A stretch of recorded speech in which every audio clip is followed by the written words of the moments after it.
సినిమాలో hero villain target చేసినట్టు ప్రొడ్యూసర్లందరూ కలిసి హీరో విశాల్ను టార్గెట్ చేశారు.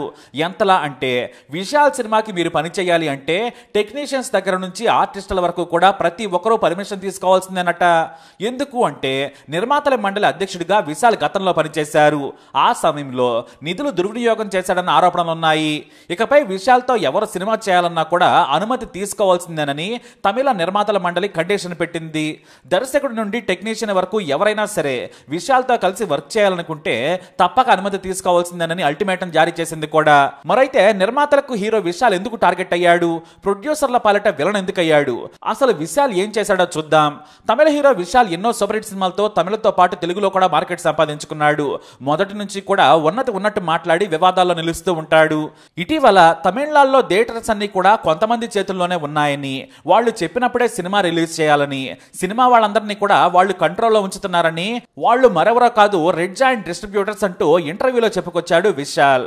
అయితే ఈ విశాల్ ఆరోపణలు చేసిన రెడ్ జాయింట్ డిస్ట్రిబ్యూటర్స్ సంస్థ తమిళనాడు సీఎం కొడుకు మంత్రి ఉదయనిధి స్టాలిన్ నేతృత్వంలో నడుస్తోంది. సో విశాల్ ఇలా ఇంటర్వ్యూలో చెప్పడంతో కాస్త హర్ట్ అయ్యాడు ఉదయనిధి స్టాలిన్. మరి అసలే పవర్ లో ఉన్నాడు కదా, ఖచ్చితంగా హర్ట్ అవ్వాల్సిందే. ఇక విశాల్ మాటలకు నొచ్చుకున్న ఆయన కావాలనే ఇలా కోలీవుడ్ లో విశాల్ ని ఇబ్బంది పెడుతున్నాడనే టాక్ నడుస్తోంది. అయితే ఇందులో నిజం ఎంతవరకు ఉందో మాత్రం తెలియదు. ఇదిలా ఉంటే 2017 నుంచి 2019 వరకు నిర్మాతల మండలి అధ్యక్షుడిగా విశాల్ పనిచేశాడు. ఆ సమయంలో విశాల్ పెద్ద ఎత్తున నిధులు దుర్వినియోగం చేసినట్లు తమిళ ప్రొడ్యూసర్లు ఆరోపిస్తున్నారు. విశాల్ చేసిన దోపిడీ 1-2 కోట్లు కాదు, ఏకంగా 12 కోట్ల రూపాయలను దారి మళ్లించాడని విశాల్ పై ఆరోపణలు చేస్తున్నారు. అంతేకాదు విశాల్ నడిగర సంఘం అధ్యక్షుడిగా ఉన్నప్పుడు కూడా నిధుల దుర్వినియోగం జరిగిందంటూ తీవ్ర స్థాయిలో విమర్శలు గుప్పిస్తున్నారు. ఈ నేపథ్యంలోనే తమిళ నిర్మాతలందరూ కలిసి విశాల్ సినిమాలో ఎవరు పనిచేయాలన్నా కూడా పర్మిషన్ కంపల్సరీ అన్న రూల్ ను తీసుకొచ్చారు. ఈ అల్టిమేటం పై హీరో విశాల్ సోషల్ మీడియాలో స్పందించాడు. తన ఇన్స్టాగ్రామ్ లో ఓ పోస్ట్ షేర్ చేశాడు. ఇది మీ టీంలోని వ్యక్తి మిస్టర్ కత్తిరేషన్ తో కలిసి సమిష్టిగా తీసుకున్న నిర్ణయం అని మీకు తెలియదా? నిర్మాతల మండలిలో వృద్ధులు, కష్టాల్లో ఉన్న సభ్యుల సంక్షేమ పనుల కోసమే ఆ నిధులు ఖర్చు చేశాం. వారి కుటుంబాలకు విద్యా, వైద్యం అంటూ ఇలా పలు సంక్షేమ కార్యక్రమాలకు ఖర్చు చేశాం. కౌన్సిల్ సభ్యులు వారి కుటుంబాలకు ప్రయోజనం చేకూర్చేలా పండగల సమయంలో ప్రాథమిక సంక్షేమం ఇచ్చాం. ఇలా ఎన్నో సంక్షేమ కార్యక్రమాలకే నిధులు ఖర్చు చేయబడ్డాయి. మీరు అక్కడ మీ పనిని సక్రమంగా చేయండి. ఇండస్ట్రీలో చాలా పని ఉంది. Double taxation, theatre maintenance charges అంటూ ఇలా ఎన్నో సమస్యలకు పరిష్కారాలు వెతకాల్సి ఉంది.